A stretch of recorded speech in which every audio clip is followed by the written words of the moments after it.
अरे बहन जी कहाँ हो आप? आपको क्या लगा था आप नहीं बताओगी तो हमें पता नहीं चलेगा? हम पड़ोसी हैं आपके, सुख दुख खुशी गम सबकी खबर रखते हैं। कैसी बात कर दी बहन जी आपने। अरे आपसे क्यों छुपाएंगे, आप आओ ना। अरे बहन जी जब से हमें पता चला है ना कि आपके देवर नरेंद्र ने आपकी पूरी फैमिली को कनाडा बुलाया है, मेरी तो खुशी का कोई ठिकाना ही नहीं रहा। इतनी बड़ी खबर और हमें अब पता चल रही है। बिल्कुल ठीक सुना है बहन जी आपने। नरेंद्र के पुत्र की शादी है, इतना बड़ा बिजनेस है उसका, कनाडा में डॉलर कमाता है, डॉलर। हमारी पूरी फैमिली का प्लेन का टिकट भेजा है उसने। अरे बहन जी पूरे पिंड में इंटरनेशनल फ्लाइट में बैठने वाले आप लोग पहले हो। मैं तो कहती हूँ इस बात पर पार्टी होनी चाहिए थी। कोई छोटी मोटी बात है क्या जी? आपको याद है वो अपने परमिंदर भाई साहब, अरे उनका पुत्र 2 घंटे की फ्लाइट लेकर गोवा गया था। उन्होंने तो जी पूरे पिंड में देसी घी के लड्डू बंटवाए थे। मैं तो कहती हूँ इंटरनेशनल फ्लाइट से जा रहे आपको तो ऐसी पार्टी देनी चाहिए कि गांव में लोग याद रखे। आंटी जी बात तो आपकी 16 आने सच है। जब लड्डू खाए तो खिलाने से पीछे थोड़ी ना हट जाएंगे। आप फिक्र ना करो जी, हमारी परसों की फ्लाइट है, कल दावत रखते हैं सबके वास्ते। पड़ोसन के कहने पर जस्सी और उसकी मां सुखबीर अगले दिन पूरे पिंड को लड्डू पूरी की दावत देते हैं और इसी के साथ गांव के बच्चे की जुबान पर ये बात चढ़ जाती है कि वो लोग अमृतसर से कनाडा एरोप्लेन में बैठकर जा रहे हैं। और बहन जी हमारे माँ की साइड से कोई गया था कई साल पहले कनाडा, बता रहा था जी बड़ा दूर है कनाडा और बड़ी ठंड होती है उधर। अपना कंबल रजाई मफलर जैकेट सब पैक करके लेना और बहन जी खाने पीने का इंतजाम जरूर कर लेना। अभी इतनी लंबी फ्लाइट में भूख लगेगी तो बार बार पायलट से ढाबे पर प्लेन थोड़ी ना रुकवा पाएंगे आप। प्लेन तो 1-2 बार ही रुकेगा, बार बार रोकने को बोलोगे ना तो पायलट नाराज हो जाते हैं। अच्छा हुआ बहन जी आपने बता दिया, मुझे तो पता ही नहीं था। मैं अचार पराठे लड्डू पैक करके ले जाऊंगी। वैसे भी आपके भाई साहब है ना, उन्हें थोड़ी थोड़ी देर में कुछ न कुछ खाने की आदत है। 2 दिन बाद। अरे मम्मी जी आपको पता है ना आज रात की फ्लाइट है हम लोगों की, तैयारी हो गई है ना आपकी? अरे हाँ जी बेटा तैयारी तो हो गई है, बस ये आलू के पराठे और लड्डू बनकर तैयार हो जाए। अचार तो मैंने पहले ही पैक कर लिया है और कुछ खाने पीने की इच्छा है तो बता दे बेटा, मैं अभी पैक कर लूंगी। ठीक है मम्मी जी इतने से हो जाएगा। 1 बोतल में लस्सी जरूर रख लेना, आपको तो पता ही है पापा जी बिना लस्सी के पराठे नहीं खा पाते। और हाँ पिंटू और डॉली के लिए भी रख लिया ना कुछ उनकी पसंद का।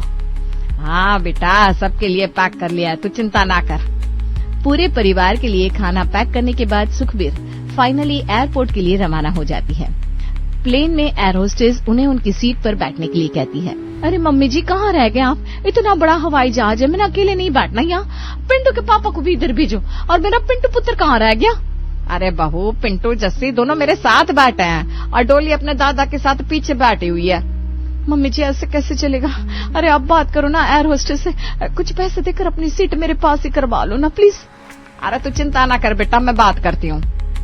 सुखबीर बहू के साथ बैठे हुए पैसेंजर से सीट बदलने के लिए रिक्वेस्ट करती है। सॉरी मैं अपनी सीट पर ही बैठकर ट्रैवल करूंगा। बड़े खड़ूस लोग बैठे हैं यहाँ एरोप्लेन में, ट्रेन में तो लोग तुरंत सीट दे देते हैं। निक्के निक्के बच्चे हैं, ऐसा कैसे अपनी माँ से अलग बैठेंगे? अरे ये तो आपको टिकट कराते समय देखना चाहिए था ना। अब यहाँ बैठकर आप मेरा सर क्यों खा रही हैं? शांति से बैठिए, डिस्टर्ब मत करिए। अरे मम्मी इनसे कहने से कोई फायदा नहीं है। यहाँ जो सीट के नीचे बटन लगा हुआ है मैंने सुना इसे दबाओ तो एयर होस्टेस आती है और जो भी दिक्कत हो ना वो सबकी मदद करती है। मैं बटन दबा के देखता हूँ। जस्सी एयर होस्टेस को बुलाने के लिए बटन दबाता है। बटन की आवाज सुनकर एक खूबसूरत एयर होस्टेस जस्सी के पास आकर खड़ी हो जाती है। मैं आपकी क्या मदद कर सकती हूँ सर? अरे पुत्र जी आप ही बताओ, छोटे छोटे बच्चों को उनकी माँ से अलग करना सही बात है क्या? नहीं जी बिल्कुल अच्छी बात नहीं है, लेकिन आप ये बताओ कौन आपके बच्चों को माँ से अलग कर रहा है? पुत्र मैं अपने देवर की यहाँ जा रही हूँ, उसके बेटे की शादी है ना, उसी में शामिल होने के लिए सभी लोग अभी तो फैमिली जा रहे हैं। लेकिन प्लेन में आने के बाद अब तो मुझे पछतावा हो रहा है कि मैंने गलत प्लेन में टिकट करवा ली। क्या हुआ मैम, आप ऐसे क्यों कह रही हैं? आपको कोई प्रॉब्लम है तो मुझे बताइए ना। अरे भाई बताने के लिए तो आपको बुलाया है, लेकिन आप पूरी बात सुनी नहीं रही, बीच में ही बात को काट देती हैं। आपको हुई असुविधा के लिए मैं आपसे माफी मांगती हूँ। आप बताइए मैं आपकी क्या मदद कर सकती हूँ? अरे मम्मी जी आप रहने दो, इतना घुमा फिरा कर बताओगे तो खाक समझ में आएगा मैडम जी को। मैडम जी मैं आपको बताता हूँ, ये मेरे भतीजे भतीजी हैं। बेटा पैर छुकर पैर पहना करो। इतना कहते ही दोनों बच्चे कूदकर अपनी सीट से खड़े हो जाते हैं और एयर होस्टेस के पैर छूने लगते हैं। अरे अरे ये क्या कर रहे हैं आप? इसकी कोई जरूरत नहीं है। आप बस मुझे ये बताइए मैं आपके लिए क्या कर सकती हूँ। हाँ जी, वही तो बता रहा है। ये मेरे दोनों भतीजा भतीजी है ना, इनको अपनी मम्मी के साथ बैठना है, लेकिन आप लोगों ने टिकट इस तरह से करा दिया कि दोनों बच्चे अपनी मम्मी से अलग बैठे हुए हैं।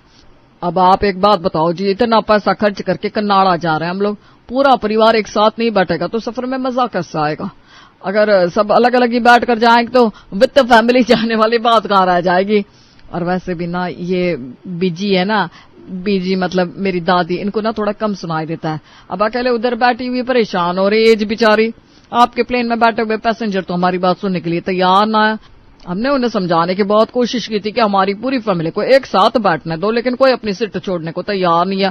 वैसे उधर आगे ना काफी सारी सीट खाली पड़ी हुई है, हम लोग उधर शिफ्ट हो जाते हैं। अरे सर उधर बिजनेस क्लास है, ऐसे कैसे आप लोग अपनी दादी के साथ उधर बैठ सकते हैं? हाँ तो आप हमें कम समझ रहे हो क्या? हम भी बिजनेस वाले हैं, पूरे अमृतसर में पापड़ का वर्ल्ड फेमस बिजनेस है हमारा। मैडम आप समझ नहीं रही हैं, ऐसा नहीं होता है। हमने सुना था कि एयर होस्टेस पैसेंजर की मदद के लिए होती है, फिर आप हमारी मदद क्यों नहीं कर रहे? देखो जी आप ऐसा करो, प्लेन को वापस मोड़ लो, हमें नहीं जाना आपकी फ्लाइट में। हाँ क्या कहा? वापस मोड़ ले? अरे ये कैसी बात कर रहे हैं आप लोग? आप प्लीज शांत हो जाइए, मैं देखती हूँ मैं क्या कर सकती हूँ, प्लीज कोऑपरेट। इतना कहकर एयर होस्टेस वहां से चली जाती है। कीर्ति प्लीज इन पैसेंजर्स को तुम अटेंड कर लो, मुझे तो चक्कर आने लगे हैं इनकी बातें सुनकर। मन तो कर रहा है कि एक चप्पट लगा दूं, लेकिन क्या करें, अभी हम ड्यूटी पर हैं, इसलिए चाहकर भी कुछ नहीं कर सकते। मैं नहीं जाने वाली, उधर का काम मैं देख रही हूँ, तुम इन्हें अटेंड करो।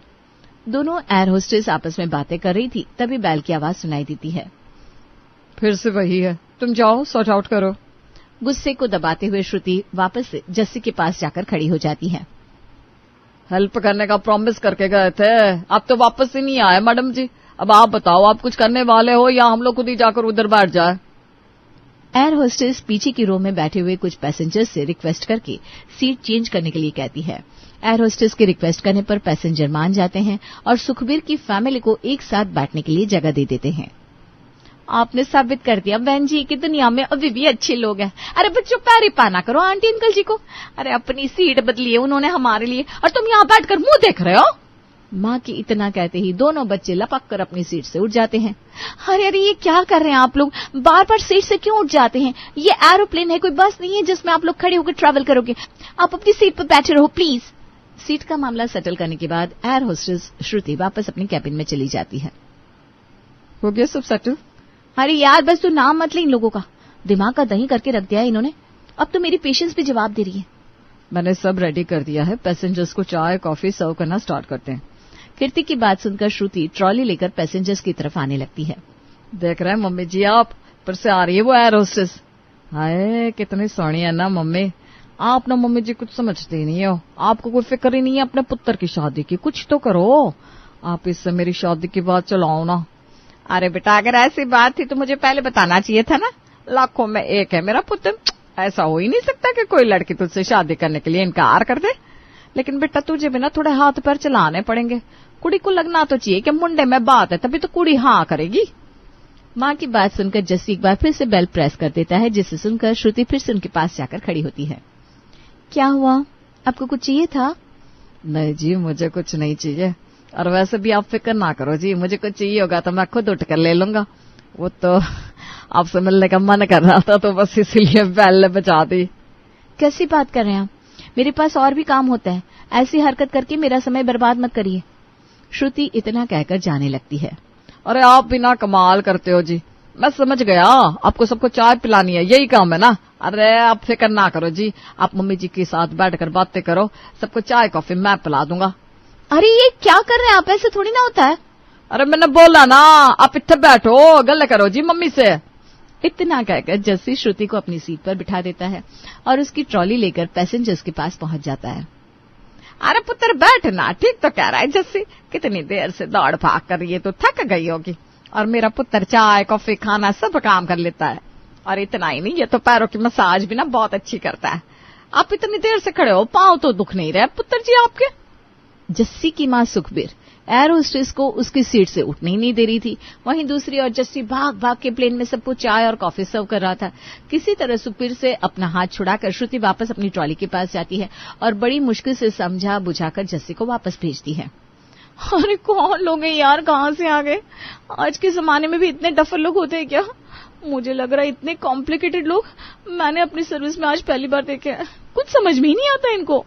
श्रुति एक तरफ खड़ी बड़बड़ा रही थी, तभी उसे अपने पीछे से सुखबीर की आवाज सुनाई देती है। अरे बेटा बताया तो था, अमृतसर से आए हम लोग और कनाडा जा रहे हैं। बड़ा अच्छा बिजनेस है हमारा। हमारे घर की बहू बेटियां राज कर रही है, राज। किसी चीज की कमी ना है हमारे घर में। और अपने छोटे से जस्सी के लिए हम ना एक सोनी सी लड़की ढूंढ रहे हैं। एक बात कहूं, मुझे बड़ी सोहनी लगी तो ऐसे जल्दी कुड़ियां पसंद नहीं आती मुझे, लेकिन तेरे तो बात ही कुछ आ रहा है। सुखबीर की बातों का जवाब देने की हिम्मत अब बेचारी श्रुति के अंदर बची नहीं थी। आप यहाँ क्या कर रही हैं? आपको अपनी सीट पर बैठना चाहिए। हाँ जी, तो सीट पर ही तो बैठ कर आ रहे तब से। इधर तो मैं वॉशरूम के लिए आई थी। सुखबीर को अपनी सीट पर गए हुए अभी थोड़ी देर बीती थी कि तभी एक बार फिर से सुखबीर एयर होस्टेस को बुलाने के लिए बेल बजा देती है। यस मैम, बताइए मैं आपकी क्या मदद कर सकती हूँ? पुत्र कितने घंटे हो गए हमें इस जहाज में चढ़े हुए। तुम लोग तो प्लेन को कहीं रोक ही नहीं रहे हो। सब लोगों के बैठे बैठे कुल्हे जाम हो गया। क्या कहा आपने? प्लेन को कहीं रुकवाया नहीं हमने। और आपके हिसाब से प्लेन कहाँ रुकना चाहिए था? आप क्या समझ रहे हो जी? हम पहली बार प्लेन में आए तो हमें एरोप्लेन के बारे में कुछ पता नहीं है। हम सब पता लगा के आए। हाँ, इतने लंबे सफर पे हैं, कम से कम कोई ढाबा देकर प्लेन तो रोकना चाहिए था आप लोगों को। छोटे छोटे बच्चे हैं हमारे साथ, एक जगह पर बैठे बैठे परेशान हो गए। हम लोग घर से पराठे और अचार लेकर आए, कब से वेट कर रहे कि प्लेन थोड़ी देर के लिए कहीं रुके तो हम अपना खाना खा लें। ऐसे बैठे बैठे खाना खाया नहीं जाएगा। आपको भी तो भूख लगी होगी ना पुत्र जी, आप भी हमारे साथ ही खाना खा लेना। और वैसे भी आप तो बहुत जल्दी हमारे फैमिली में आने वाले हो। वैसे बेटा जी आप कहाँ के हो? पंजाब से हो क्या? देखिए आप लोग बार बार भूल जाते हैं, आप बस या ट्रेन में नहीं बल्कि एरोप्लेन में बैठे हुए हैं। और एरोप्लेन ऐसी ही गली नुक्कड़ पर रुकता हुआ नहीं जाता। अरे कुछ तो दिमाग लगाइए, हवा में हैं आप अभी। हवा में कौन सा ढाबा होता है जहाँ पर प्लेन रुकवा के आप लोग चाय समोसे खाएंगे? आप नाराज मत हो जी, आप कहोगे तो हम बिना चाय पराठे की भी रह लेंगे। देखो कोई परेशान नहीं करेगा श्रुति जी को, उन्होंने कह दिया प्लेन नहीं रुकेगा मतलब नहीं रुकेगा। हाँ, अब चाय नाश्ता समोसे पराठे सब कन्नाडा जाकर खाना। हाँ अरे यार ये लोग भांग खा कर आए हैं क्या? प्लेन में बैठने से पहले दिमाग में भूसा भरा हुआ है क्या इनके? ऐसी बातें कौन करता है? मुझसे बोल रही हैं प्लेन साइड में लगाओ, अचार पराठे खाने हैं। सीरियसली तू क्यों इतना सीरियस हो रही है यार? पार्ट ऑफ द जॉब है, छोड़ ना, बाकी पैसेंजर्स पर ध्यान दे। अपने उस जंगली से बेटे की शादी मेरे साथ करने के सपने देख रहे हैं ये लोग। बार बार इंडिकेशन दे रहे हैं मुझे। अब तो एकदम हद ही हो गई है। एक बार प्लेन से नीचे उतर जाऊं, उसके बाद मैं इन्हें बताऊंगी कि ये चंडीगढ़ वाली श्रुति चीज क्या है। पंजाब से कनाडा जाने वाली इस फ्लाइट में बैठे हुए सुखबीर और उसके पूरे परिवार ने मिलकर एयर होस्टेस श्रुति को एकदम नाक में दम कर दिया था। आखिरकार लंबे सफर के बाद फाइनली प्लेन कनाडा में लैंड होता है और सभी पैसेंजर उतर कर जाने लगते हैं। जस्सी भी अपनी माँ सुखबीर और बाकी के परिवार के साथ प्लेन से उतर गया था और अब एयरपोर्ट पर खड़ा होकर अपना सामान कलेक्ट कर रहा था। अरे देख तो, ये वही एयर होस्टेस है ना? देख अपनी यूनिफॉर्म चेंज करने के बाद तो और भी सोहनी लग रही है। मम्मी जी अब कंट्रोल नहीं हो रहा है मेरे से, मैं जा रहा हूँ, उसे फोन नंबर लेकर आता हूँ। जस्सी दौड़ते हुए श्रुति के पास जाता है। अरे श्रुति जी आप तो बड़े सोहने लग रहे हैं इस ड्रेस में। बस मैं आपसे ये कहना चाह रहा था कि वो सब जो आपसे फ्लाइट में बात हुई ना वो मजाक नहीं है। बस सच्ची में आपको बहुत पसंद करता हूँ। आप अपना फोन नंबर और एड्रेस दे दो, मैं अपनी पूरी फैमिली को लेकर आपके घर आऊंगा। माना जी बहुत सीरियस हूँ। अरे बंद करो अपनी बकवास, परेशान हो गई हूँ। 16 घंटे की फ्लाइट में बोल बोल के दिमाग खाली कर दिया है तुम लोगों ने। कि एकदम जंगल से उठकर चले आए हो? एरोप्लेन में पहली बार बैठने वाले बहुत लोग आते, लेकिन आप लोगों के जैसा जंगली परिवार मैंने आज तक नहीं देखा। अब क्या कह रहे हो तुम? मुझसे शादी करोगे हैं? मतलब लड़की की पसंद नापसंद जाननी जरूरी नहीं होती है? मैंने कब कहा मैं तुमसे शादी के लिए तैयार हूँ और तुम मेरे घर अपने पेरेंट्स को लेकर आ सकते हो? कब कहा मैंने? और कहाँ है तुम्हारी मम्मी? जरा बुलाओ तो। श्रुति की आवाज सुनकर सुखबीर भी वहाँ पर आ जाती है। वेरी गुड, आ गई आप भी। कान खोलकर सुन लीजिए, मैं पहले से शादीशुदा हूँ और 2 बच्चों की माँ भी हूँ। दुनिया में आखिरी लड़का भी बचा होता ना आपका जस्सी, तब भी शादी ना करती अपने बेटे से। अरे बेटा बड़ी खतरनाक है ये लड़की तो, देख कैसे चप्पड़ चप्पड़ जुबान चला रही है। और यहाँ एरोप्लेन में तो बड़ा ही मुस्कुरा के बात कर रही थी। हाँ कर रही थी मुस्कुरा की बात, वो मेरा जॉब था, ड्यूटी पर थी मैं। माँ कसम, अगर आप लोग प्लेन में ना होकर कहीं और मिले होते ना मुझे, तो मैं तुम्हें बताती कि मैं क्या चीज हूँ। तुम लोग जा रहे हो या मैं अभी अम्मा बहन पर आ जाऊं? मम्मी जी मेरी शादी। अरे बेटा चल तू, बड़ी बदतमीज लड़की है तू। चल उधर शादी में कोई और लड़की देख लेंगे पुत्र। यह तो बड़ी मुंह फट है। तेरे लिए तो गौ जैसी लड़की देख कर लाएंगे। अब जा पुत्र। श्रुति के तेवर देखकर सुखबीर और जस्सी के तेवर एकदम ढीले हो गए थे और वो वहां से सर पर पांव रखकर भाग लेते हैं।